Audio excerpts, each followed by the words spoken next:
Welcome to the Sidecar Sync podcast, your home for all things innovation, artificial intelligence, and associations. Greetings, everybody, and welcome to the Sidecar Sync, your home for content at the intersection of AI and all things associations. My name is Amith Nagarajan. And my name is Mallory Mejias. And we are your hosts. And as always, we've prepared some really great content that I think association folks and nonprofit folks will love. Really excited about this episode, Mallory. And of course, as usual, we have a lot going on in our world of Sidecar and Blue Cypress, and just got back from a week at a hackathon up in Utah. Where all we did was, code for 15, 16 hours a day and do a whole bunch of AI stuff. So that was super fun. But, so I'm a little bit tired from that. But how are you doing? I'm doing very well. I can tell you I didn't spend 16 hours a day coding every day last week. So we had a slightly different roadmap. How was the hackathon? Or did anything exciting come out of it? Yeah, we called it an agent-a-thon, which is a hackathon focused on building AI agents. And as longtime listeners of this podcast know, agents are AI systems that can take action in the real world beyond just what models can do. Models, of course, can interact with you through chat and can generate images and so forth. But agents, you essentially give them tools and you let them go off into the world and do things on your behalf. And so we have a platform for building agents on top of the Member Junction AI data platform that was built out. And it uses all cutting edge, latest contemporary, AI tools underneath the hood. But it basically makes it easy for a business user to define what they want in an agent, which of course you can do in consumer tools like ChatGPT and so forth with custom GPTs, and increasingly so with MCP servers, you can connect them to other things. But for enterprise scale, where you're dealing with your business data and you're dealing with lots of content, you need to have an environment that you control. And so we've built out a platform that makes it possible for a business user to simply, in English, define what they want an agent to do, define the tools that the agent has access to, and then just works. So it's pretty magical, actually. It's something we're very excited about. So last week we spent, we had 9-10 people in a house up in the mountains, and all we did was work on agents. We have several new agents coming out, and then really work to refine that framework to make it as easy as possible. Our goal is for the least technical association CEO or leader on the planet to be able to go into this tool and to be able to talk to it and have a useful agent that is securely, that's a keyword, securely working with their business data. And that's the key difference, is that this runs in an open source platform that you control. You run it in your infrastructure or in a secure cloud environment, and you can have it do just about anything you can imagine. Your creativity is your only limitation. And of course, you can talk to the AI to get creative ideas. So very excited about it. This sounds nearly magical. When will it be ready to go? We intend to, so it's already released. Member Junction is an open source project. We live in a glass house, and we release new versions of MJ almost multiple times per week at this point. So the latest version of Member Junction does include the agent framework. Anyone who wants to use it can download it, install it, and play with it. It's just at memberjunction.org, or docs.memberjunction.org is the best place to go for those interested. At the moment, it's a little bit technically involved. You have to know how to install it. We are working on a website where you'll be able to just go click a few buttons and set up an environment as a non-technical user. That's where we're headed over the next couple months. But very excited about the core infrastructure and the capabilities. We've been building agents for quite a long time across Blue Cypress. We have products in the market like Betty and Skip and Rex, and a new one called Izzy coming out, which is a member services agent. And all of these agents shared certain common details. And so what we decided to do was make a framework that is very accessible to the average non-technical business user to build their own agents. And our own agents, of course, now are built on top of this new framework because it makes it easier to build agents. But the idea is to empower every single nonprofit and association leader to do this. And again, Member Junction is totally free. So you can go and use this software at no cost, which is a big part of the goal. Can you tell us what hackathons looked like maybe 5 years ago and what they look like now? Maybe how similar or how different with AI they look? Well, you get a lot more done with AI. I mean, they look very similar. You get a bunch of people in a house. Like our flavor of hackathons. So our CTO, Robert, Kim, and I, we've been doing these hackathons together for, almost 15, 18 years. Wow. At the company we were at previously that I founded called Aptify, we had hackathons every quarter, which were week-long events where we'd invite a number of people from across the company to, basically fly somewhere. We'd usually pick pretty nice places. So we'd go to the beach in Florida, or we'd go to like the mountains, or do something kind of fun.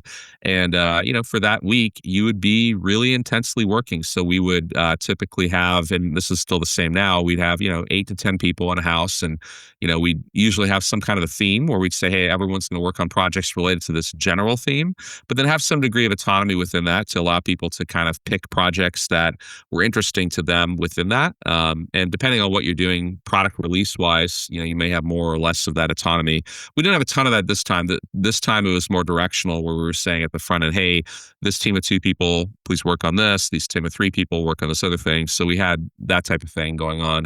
But the idea behind it is it's super fun because you have a bunch of people working in close proximity for really long days, but you pull in some fun activities too. So up in Utah, we've got great activities like, mountain biking and hiking, and there's a lake there. I've got some e-foils out there. So I think I've talked about that in this pod before, but e-foils are basically electric surfboards that actually pop out of the water once you're going above about 10 miles an hour. And they're really, really fun. And so we had an early morning excursion out to one of the lakes nearby, and got a few of these programmers flying around, which was super fun.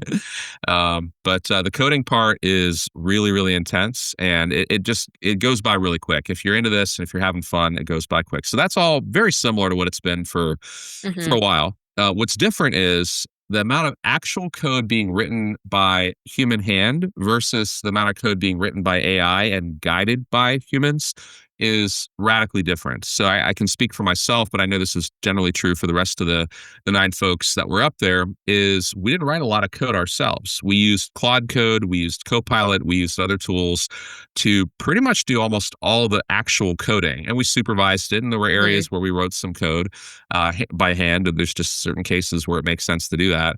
But I would tell you, as a team of 10 people, we probably got as much done as a team of 100 people would have gotten done, like even 12 months ago, and probably 1,000 times as much as we would have gotten done 5 years ago. It's insane. It's just completely crazy. And part of what I keep trying to emphasize is, yes, we're a bunch of career professional software engineers, software architects. We've got people on the team who have, deep, deep expertise in AI. And that's awesome. Most associations, most nonprofits do not have that. You have a bunch of business folks, and maybe some people that are technical or somewhat technical.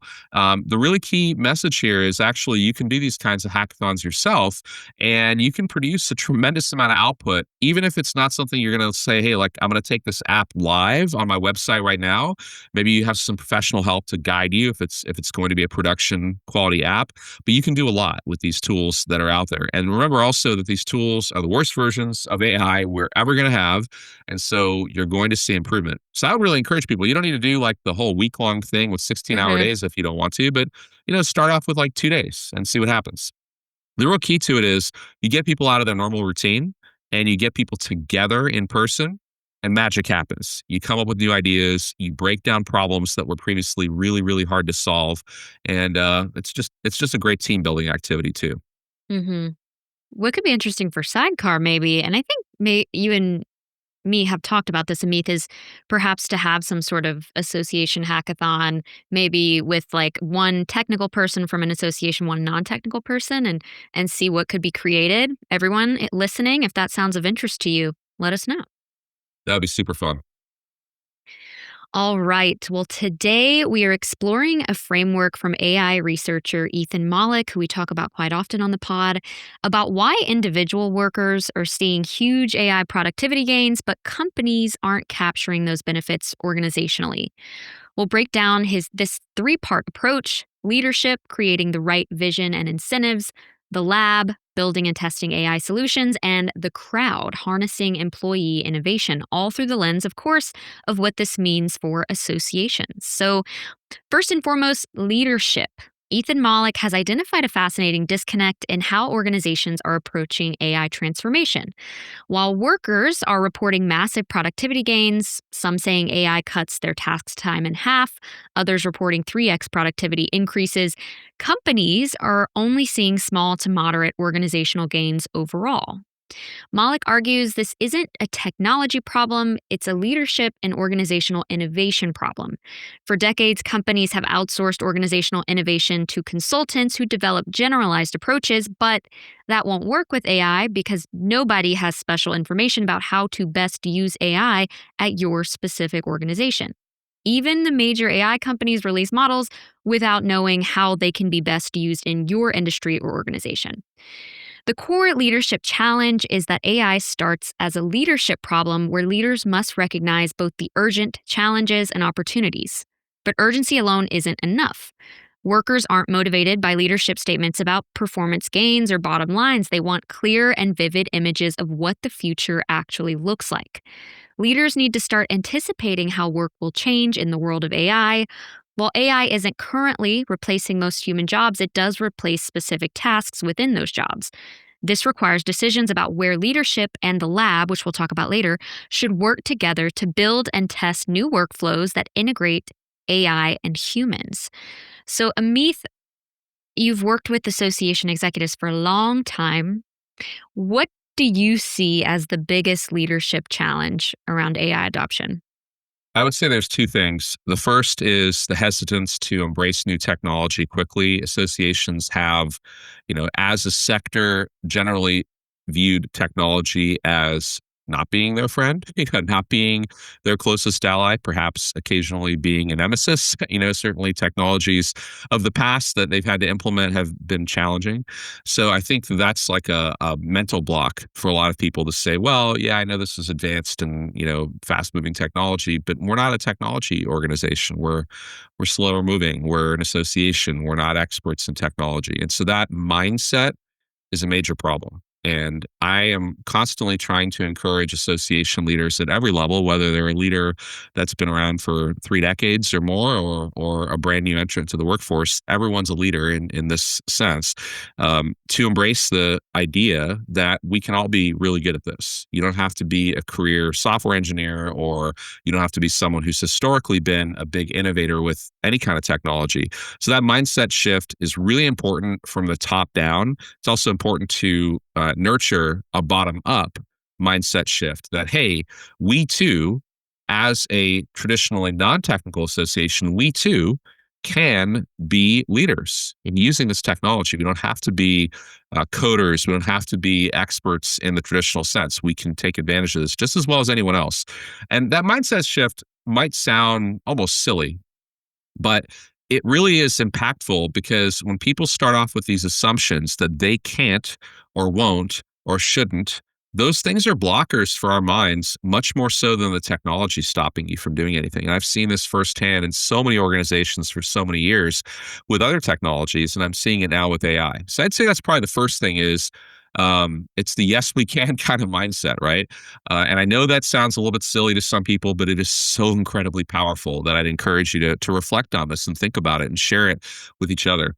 And perhaps one of the best ways to do that is to start off with giving your team resources that you yourself are consuming. So again, whether you're lower in the organization's org chart, or if you're at the very top of it, you can do this. You can listen to podcasts. Obviously, you're doing that now. You can watch videos. You can take online courses.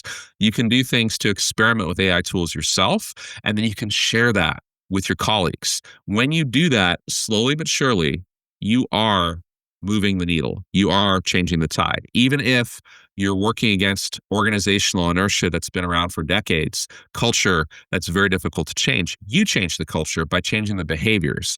And so you can all make a difference by sharing your wins and also sharing what's not working too. It's not just all, roses and sunshine, but it's real. And so I think those are the types of things that are really key to get organization-wide adoption.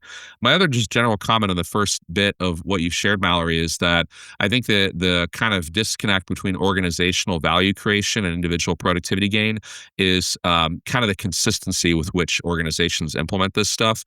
There aren't enough organizations that have put enough real firepower behind their training programs to really educate their team on AI. And absent a organization-wide education program that includes everyone, you are not saying to your team that you really are embracing this. You're saying, hey, go use it, but you're not providing them the tools, you're not providing the direction. Obviously, we believe very strongly in the need for that at Sidecar, but the point isn't about our stuff. It's just about doing something that's team-wide. You have to do it for everyone. And that's another related mistake I see people making is saying, okay, well, we have 100 employees or we have 20 employees or whatever the case may be. Let's find the 3 to 5 people who are the most, typical like early adopter type folks, and we'll have them play with it. And maybe that was okay in 2022 or 2023 even. It's not okay now. You got to get everyone going with this stuff. That's how you change the culture. Mhm. I want to talk with about what you said with the yes we can mindset, which I think we often reiterate on the podcast, and people who listen often might say, "Oh yeah, I got that down." But I want to double down on the power of sharing learning resources like you said. I know going into sidecar planning sessions, sometimes there will be a book that you recommend to me, like please read this book before we get there, or you'll share an interesting episode of a podcast or a YouTube video that you've seen, and it's just incredibly powerful. If you, as a leader, and like Amith said, leaders are at every level, share a specific YouTube video, not just, oh, I was watching YouTube videos on prompt engineering, whatever, but a specific one and say, hey, watch this. Let me know what you think. That's incredibly powerful. And I would challenge you all listening to this episode to do that. It doesn't have to be this episode that you share with someone, but share some resource that you've enjoyed with some of your colleagues and see the power of that. I also want to talk about the disconnect that you mentioned between individual gains and organizational gains. And even coming from Sidecar, from the Blue Cypress family of companies, where all of us are pretty much every day actively involved with generative AI in some capacity, I can still understand the sentiment that while I've seen huge individual gains, it seems to take longer to have those organizational gains. Like if we're talking about the learning content agent that we just posted an episode on recently, to me that's organizational change. Like at Sidecar, that's going to transform our business and how we offer educational content. But it took us a minute to get to that point. So I'm curious if you could talk about kind of that leap once you have a good training program in place from individual gains to that key leadership component of setting the vision of not just what you're doing in your daily work, but where the organization's going. I think the learning content agent is a great, case in point where we at Sidecar and Blue Cypress broadly have been experimenting with AI for a long, long time. And throughout the process of building our content for educating association folks in AI, we've always been looking for incremental improvements to help us not only do the work faster, which is of course helpful, but to do a better job of it and to produce more of it and to do it more timely. And Mallory, you and I did a lot of that over the last couple of years in producing various versions of Ascend and producing versions of the learning content that's on our website. Now, if we hadn't been kind of tinkering and working with ChatGPT and then Claude and working with a variety of tools to try to incrementally improve our individual productivity, I don't think the light bulb would necessarily have gone off late last year where we said, you know what, we can automate this whole thing. We can take the entire process and completely flip it on its head and take it from this extremely labor intensive thing of recording content to automating it because the AI has gotten good enough and we've experimented with enough to understand how the bits and pieces fit together. So if you want to create, a system-wide fundamental transform like we've done with the learning content agent, and by the way, those of you that haven't yet checked out the episode with Mallory and Jason from a week or two ago, definitely go check it out and watch the YouTube version if you can, because that's where we actually have some live demos of the software. But what we've essentially done is we've built a software tool that uses a whole bunch of different AI components within it to automate the process of generating all of the videos that are on the Sidecar AI Learning Hub. So it's still like our thinking that's gone into this, but we've utilized AI to generate the audio and video. And there's a whole bunch of steps that go into making that happen at scale, happen with quality, make it possible to make lots of changes, et cetera. And that episode talks about that. But to get to that kind of automation, that's a fundamental transform of the entire way to think about how to produce content and serve our community. We had to have been experimenting along the way way. You don't just come up with that kind of a groundbreaking transformational idea just out of thin air. I mean, not usually anyway. At least my experience is usually that there's lots and lots of incremental gains that then lead to a light bulb moment. Jim Collins, he's got a lot of books that I'm a big fan of, but he has this particular book called Great by Choice. And in it, he talks about the concept of organizations making investments. And the metaphor he uses is this idea called bullets and cannonballs. So what he says essentially is, imagine yourself out to sea and in a ship. It's dark. It's foggy. You cannot see, but you know there's an enemy ship somewhere on the horizon that's trying to hunt you down and kill you. And you don't have a lot of gunpowder left, but you do have ammo. You have bullets and you have cannonballs. So let's say that you don't have enough gunpowder to really fire more than one cannonball, but you have enough gunpowder to fire a bunch of bullets, aka small bets. Well, what you probably want to do is calibrate the direction you're shooting, and using that precious resource of gunpowder, calibrate. And how do you calibrate? You fire a bunch of bullets. And initially, in this metaphor, of course, you hear nothing, nothing, nothing. Then all of a sudden you hear a ping, ping, like you actually are hitting your target. Of course, you're not doing any damage with just little bitty bullets. But then you know, okay, wait a second. Now we're heading in the right direction. Let's go for it. Let's load up all the remaining gunpowder we have. We got one shot at this. Let's load the cannonball up and shoot it. Do you do that right away? Probably not the best idea. Or if you have calibrated your sights and you're like, hey, I know I'm shooting in the right direction, and you don't load the cannonball, that's just as bad. So going beyond this idea, what he's shown in that book is a bunch of data. So one of the things I really like about Jim Collins' writing is it's backed by tons and tons of rigorous research. He has this matched pair concept where he compares different companies and how they did over time in different industries.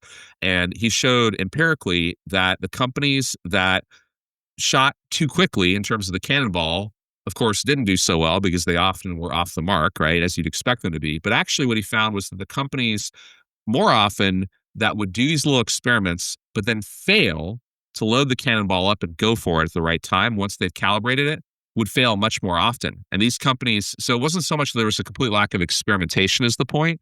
There was a lack of going for it once you found an experiment that works. And I believe that's one of the reasons Mollick's writing is so on point right now, in that people are running a lot of experiments. They have a lot of different individuals doing stuff, but they're afraid to pull the trigger on the bigger shot, right, when it's time to go for it. And so I think that's an interesting thing. Anybody who hasn't read Great by Choice by Jim Collins, I would highly recommend it. It's an awesome book. And this is just one chapter of the book. There's a lot of other great content in there. But I really think it's relevant at this point in time, because if you're not willing to take the big shot once you know it's the right thing to do, or you have a reasonably strong belief that it is, you're not going to create a learning content agent like we did, right? Like we had the suspicion through lots of experiments that it was good, and we invested a lot of money and a lot of time in building that system out, knowing full well that 12 months from now it might be totally obsolete. I mean, it definitionally will be obsolete. We'll keep investing in it. Mm-hmm. But that's the cannonball, right? For Sidecar, to put that kind of effort behind a single project for a company that's not super big sounds like a big risk. But in fact, the bigger risk is to not do that, to not load the cannonball. That was a really good analogy, Amith. I know Jim Collins came up with it. So it sounds like the bullets in that scenario is the training, the education, the everyday experimentation, but you still need the captain on the ship who's helping the team calibrate and saying, all right, let's go for it. Does that sound correct? Yeah, and the captain better be paying attention to where the bullets are flying and where they're hitting a target that's meaningful. At Sidecar, we know the power of bringing the brightest, most innovative minds out there together in person to learn and grow. And that's exactly what we do at our annual conference, Digital Now. Digital Now is a 2.5-day conference bringing Silicon Valley and executive-level content to the association space. We bring in expert speakers from places like Google, Amazon, and the U.S. Department of State to share insights on emerging technologies and how they're reshaping the future of associations. Whether you come solo or bring your team to collaborate and implement together, you'll leave with a clear vision for what's next. Join us November 2nd through 5th, 2025 at the Lowe's Hotel in Chicago. To secure your spot, visit digitalnow.sidecar.ai. Your association holds a ton of content, from white papers and online courses to institutional knowledge and more. Your job is to cut through the noise and meet the knowledge needs of your members. They need to know they're getting the most up-to-date and trusted content. That's where Betty comes in. She's your association's AI knowledge assistant, trained on your content. Everything from your standards, policies, and education to your full resource library, or even your event. Betty delivers instant, trusted answers 24/7. Instead of sending your members off with a white paper or to a page on your website to figure it out by themselves, give them an AI assistant who's an expert in your industry's knowledge. Go to meetbetty.ai today to book your demo and get started on creating your industry's first AI assistant. If you're listening to this podcast right now, you're already thinking differently about AI than many of your peers. Don't you wish there was a way to showcase your commitment to innovation and learning? The Association AI Professional, or AAIP certification, is exactly that. The AAIP certification is awarded to those who have achieved outstanding theoretical and practical AI knowledge as it pertains to associations. Earning your AAIP certification proves that you're at the forefront of AI in your organization and in the greater association space, giving you a competitive edge in an increasingly AI-driven job market. Join the growing group of professionals who've earned their AAIP certification and secure your professional future by heading to learn.sidecar.ai. Next up, we are talking about the crowd. So your employees who are figuring out how to use AI for their daily work. This is where both innovation and performance improvements actually happen, because there's no instruction manual for AI, and learning to use it well is a process of discovery that benefits experienced workers. But here's where things get kind of interesting. According to Mollick, there's a massive disconnect between official AI adoption and actual use. So studies show that only about 20% of workers use official AI chatbots at work, yet over 40% admit to using AI privately and report huge productivity gains. This reveals what Mollick calls the secret cyborgs problem: workers hiding AI use, maybe for good reason.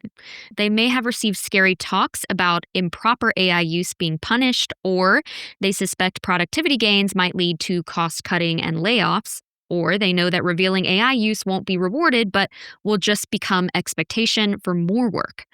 The solution involves leadership creating proper incentives and vision. Instead of vague AI ethics talks or blanket policies, provide clear areas where experimentation is permitted. Build incentives, Mollick argues, like promotions, vacations, or even cash rewards for employees who discover transformational AI opportunities.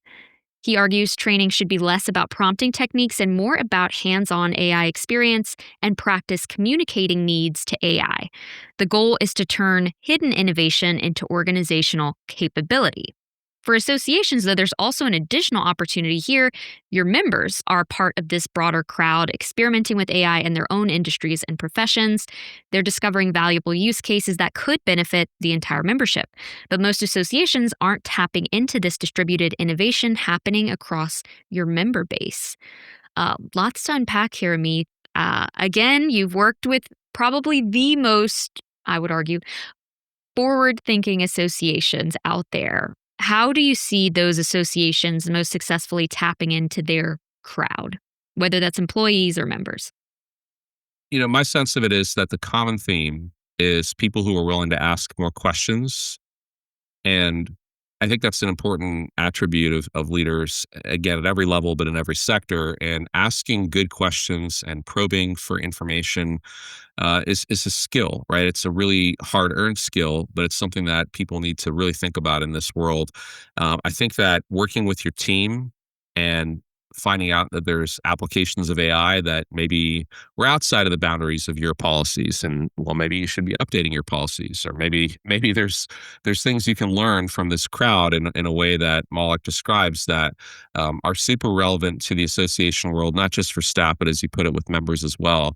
But I think you have to look at a way of creating an environment that is not only safe, but encourages people to share what they're doing. So these hidden cyborgs, as he likes to call it, I don't know exactly, or secret cyborgs. Secret It's cyborg. it's an interesting term. I think that the point of it is that people who really are using a lot more AI than they let on to, and perhaps they're doing it because they want to reduce their work hours a little bit. I don't know if that's the case, or if perhaps they just are worried how their boss will feel about their use of AI. Did they do a good job? Did they not do a good job? Is that how the boss is going to feel based on their use of AI? So I think it comes back to the same topic in a lot of ways, Mallory. I mean, it's in many ways it's a different outcome, but it's the same root cause, which is that a culture that kind of deflects innovation. It's a culture that is almost like it's the body kind of rejecting a new concept. It's treating it as some kind of invading species, and your immune system is trying to kill it off. The invading species, of course, in this example being the innovation.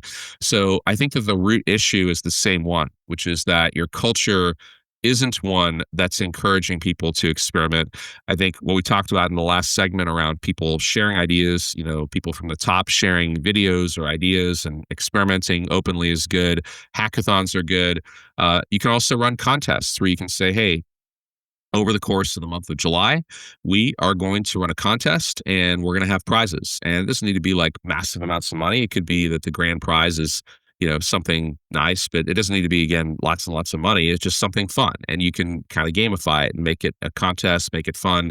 Associations tend to be really good at that kind of thing. So why don't we do that internally with our staff and perhaps with our members as well? So I just think that it's an ongoing thing. There's no quick fix. You can't come from having a culture that's been largely the same for decades and all of a sudden turn it into a super fast moving, innovation driven culture just because AI is here. The culture's, if there's one thing that's probably more powerful right now than AI, it's culture. And, if you don't get that right, if you don't start working on that, it doesn't matter if it's AI or some other technology, you're not going to be able to adopt it. Hmm. Speaking of gamifying things, I have gotten really into Pilates, which I don't think I've ever talked about on the podcast, but the studio I go to is doing a June bingo. We're recording this in late June right now. And so you like check off squares based on which instructors you go to and which types of classes you go to. And normally I'm not into the gamified thing, but I am trying to complete my whole June bingo card. So I have been there almost every single day this month. So it's good for me. It's great for them. I'm really impressed by honestly their whole like marketing around this thing. So maybe you do a bingo card with your staff. That could be an interesting game.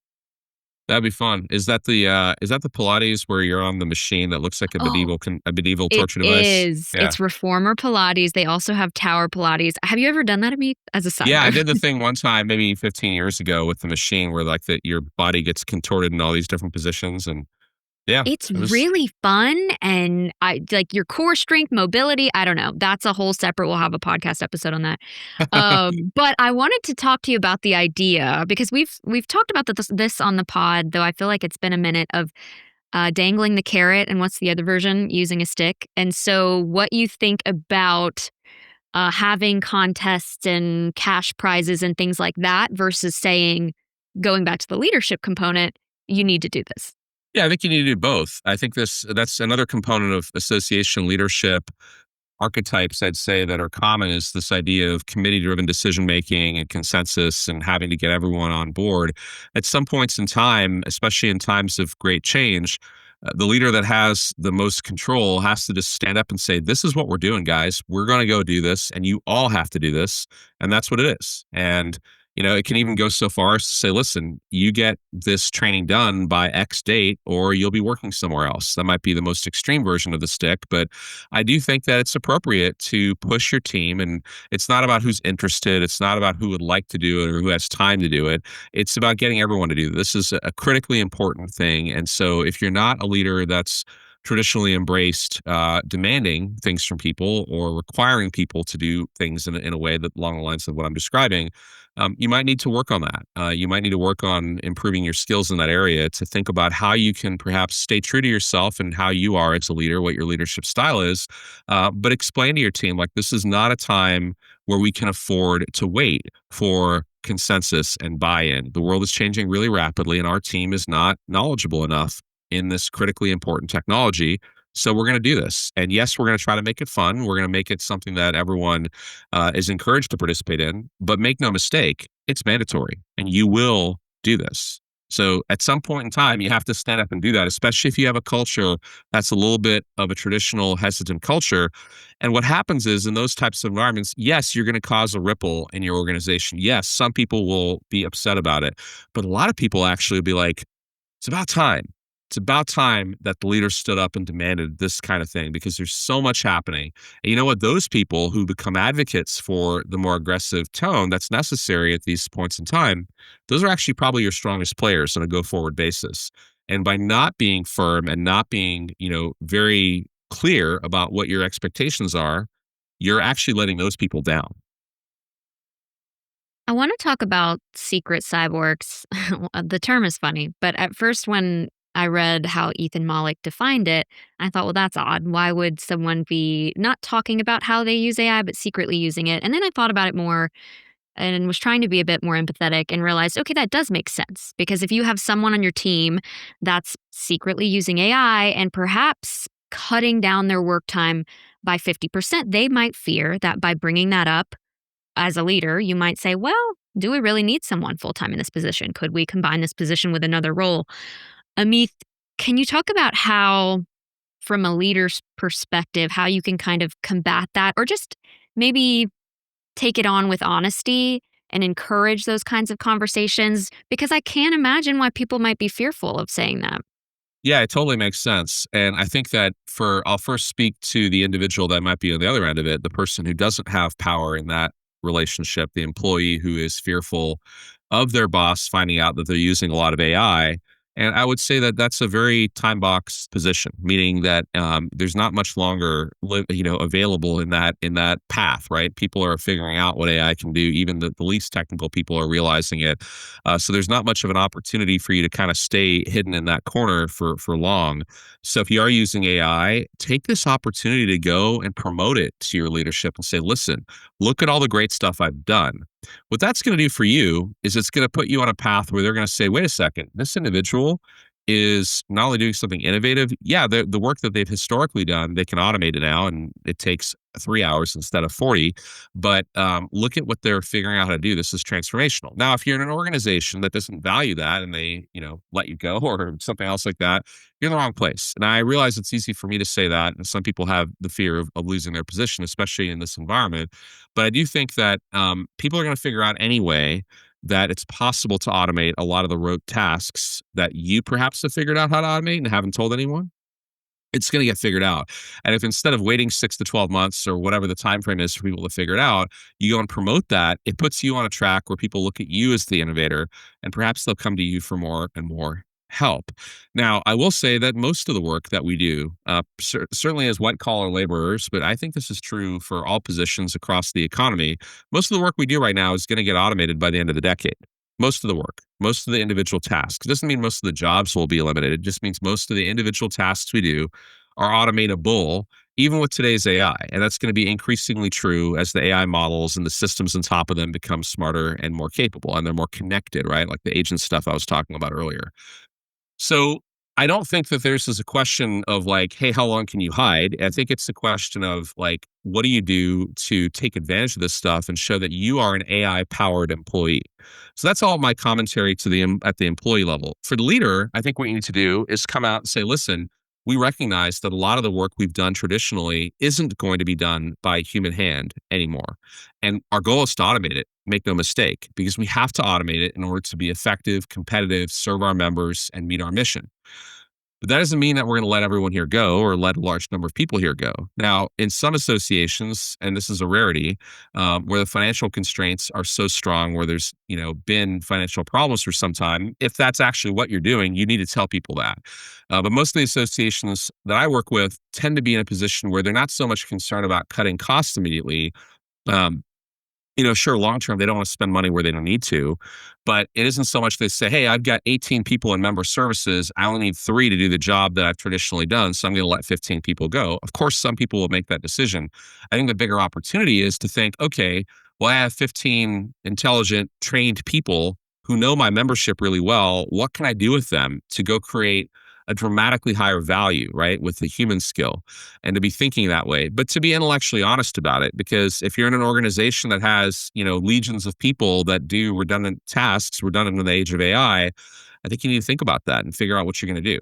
Because those jobs, the jobs that aren't adaptive, the jobs that don't take advantage of AI, most certainly will not exist. I mean, there's nothing we can do about that other than acknowledge the reality. And the faster we get that reality pill down and agree to it, that it's there, the sooner we'll be able to come up with the right plan as an organization and as a leader.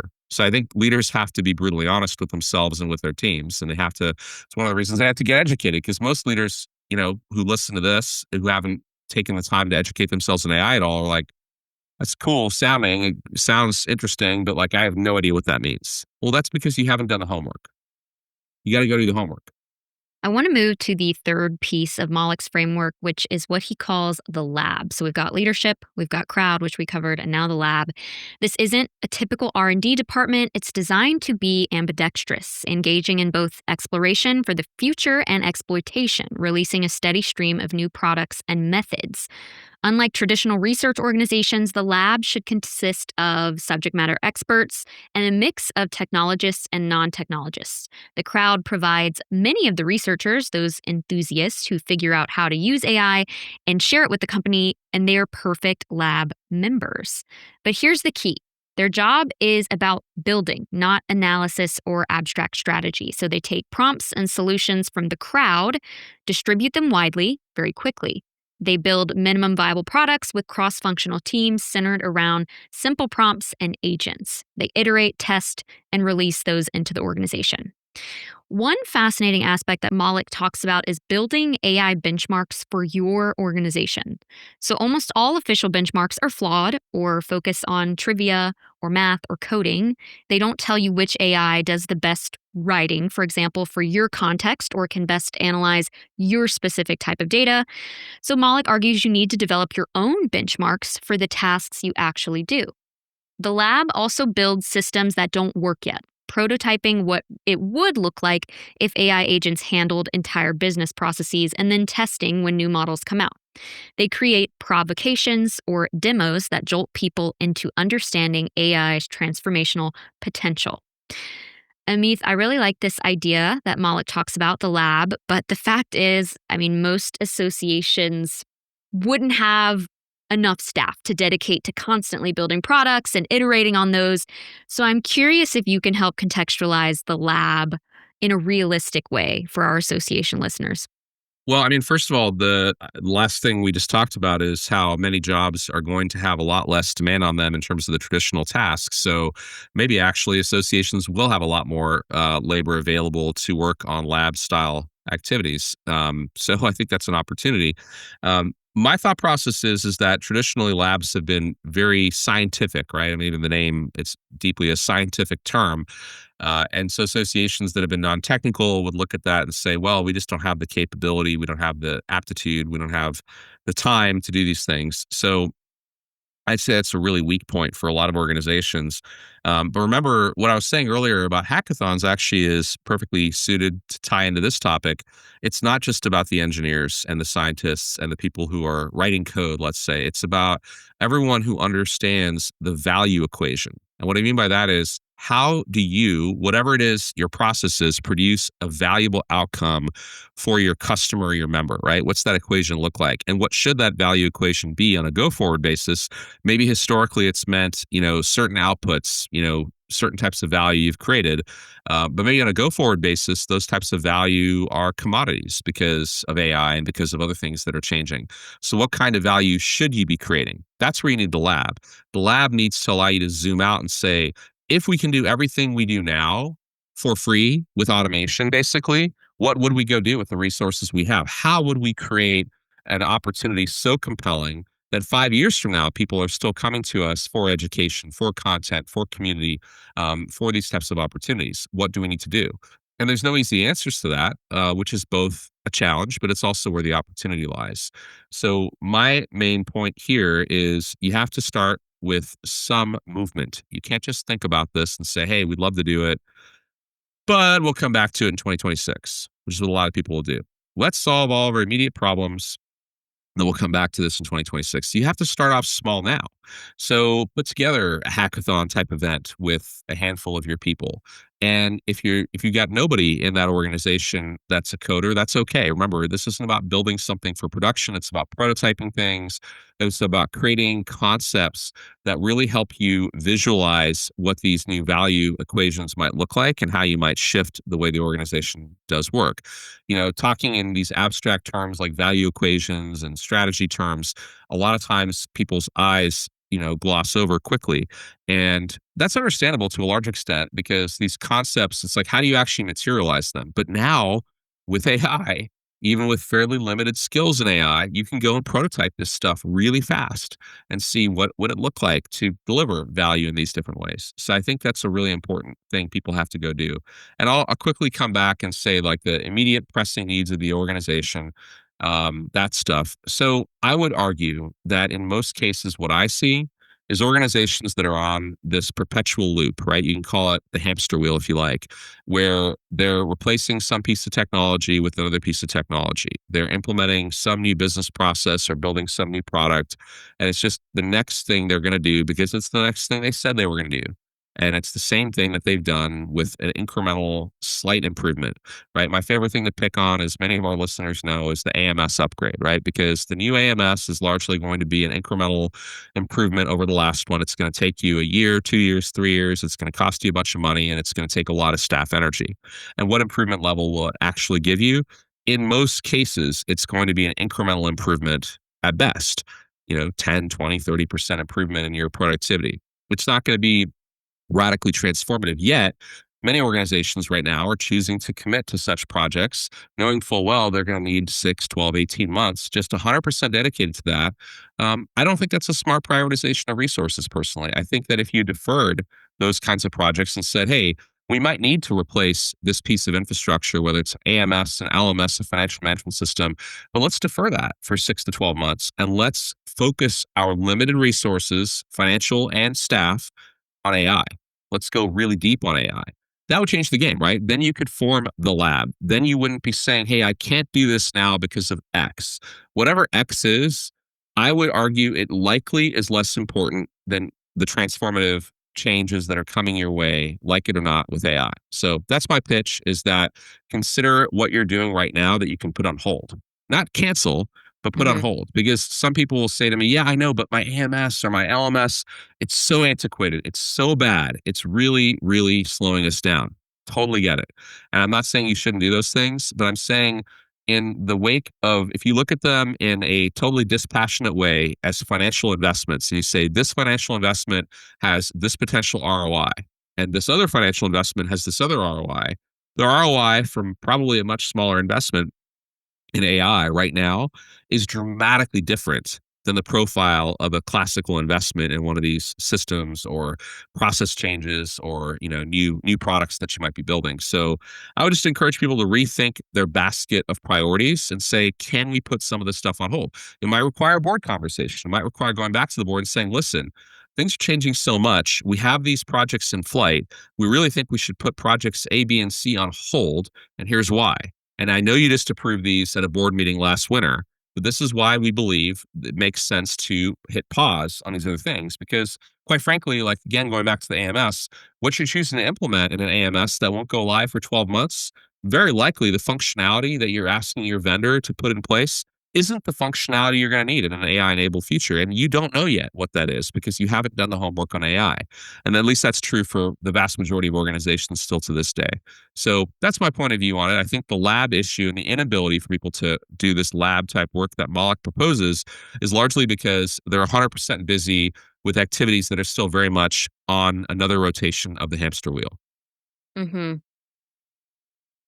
And I like what you're saying too, Amith, about there are options here. You can be creative with how you approach the lab. You don't have to have the ongoing council. Though I have talked to some associations that do have like an AI council that certain staff are a part of that meets regularly. I think the key with this though is making that council, that group, less about the abstract concept of AI, though that is important when you're developing guidelines and whatnot, and actually focusing on that building and ideating piece. And I also want to mention something that we did at this point, I think it was early 2023, we hosted an AI ideathon.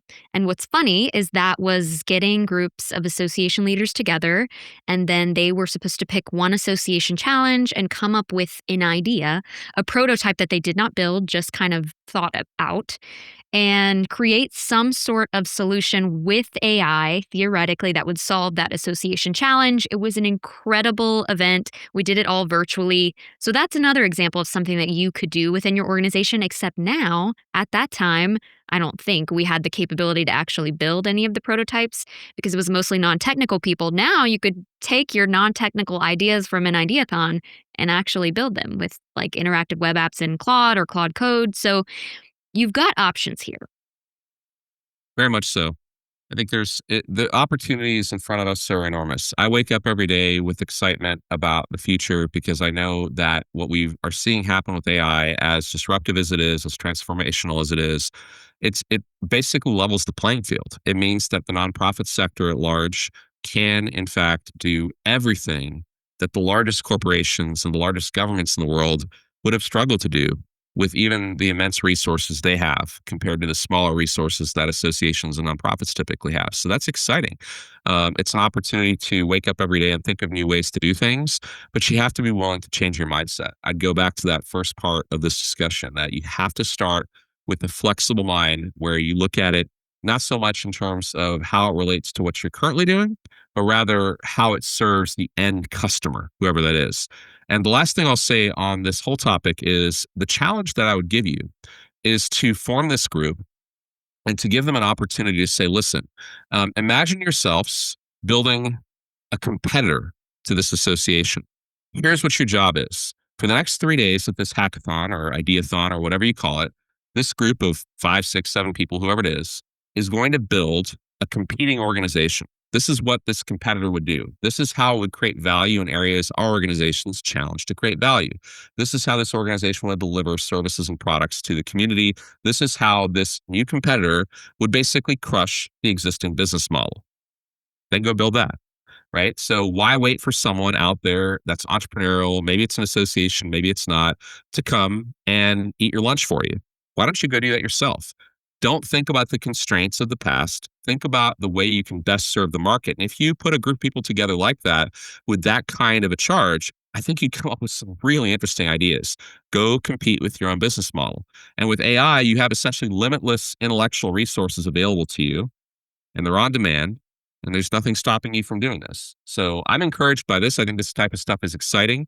And I think every association and every nonprofit on the planet should take advantage of these opportunities and go do this. Everyone, hopefully you feel more empowered to tap into your leadership, your crowd, and your lab within your association. Love the idea, Amith, of going out and building your own competitor before someone else does it. Thanks for tuning in, everyone, and we will see you all next week. Thanks for tuning in to the Sidecar Sync podcast. If you want to dive deeper into anything mentioned in this episode, please check out the links in our show notes. And if you're looking for more in-depth AI education for you, your entire team, or your members, head to sidecar.ai.